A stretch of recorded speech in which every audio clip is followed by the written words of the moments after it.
Библийн нэгэн гайхалтай ишлэлд харин та нарын хэн нэг нь мэрэгэн ухаанаар дутвал бүх хүнд өгөөмрөөр буруу шаалгүй өгөөгч Бурханаас гуйг тэгээд түүнд өгөөгдөх болно.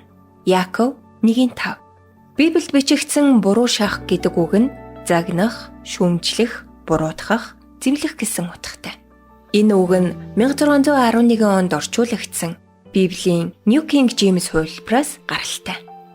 1800-аад оны дундуур төрсөн Библийн багш Мейер номлолоо бэлтгэхдээ New King James хувилбарыг ашигладаг байсан.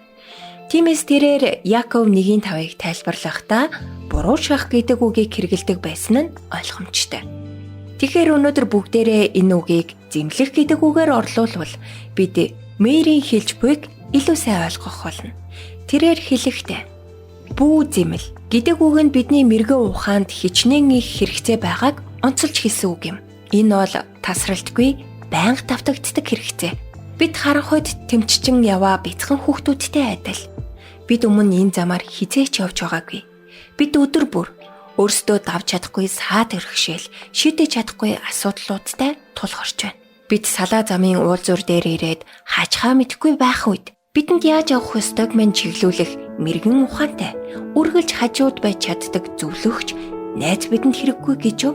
Бид түүн рүү өдөрт хэдэн 10 үгүй хэдэн мянган удаа очисон ч тэр биднийг хитрхи ойр ойрхон ирлээ гэж хизээч зэмлэхгүй. Бид түүнээс хязгааргүй их зүйлийг асуусан ч тэр биднийг хит их зүйл асуулаа гэж хизээч зэмлэхгүй. Урмын үгс сэтгэлийн зовлонгоос холдуулдаг. Хадагтай Дарлин Салагийн урам зоригийн үгс нэвтрүүлэг танд хүрлээ. Бидэнтэй холбогдох утас 8085 99 тэг тэг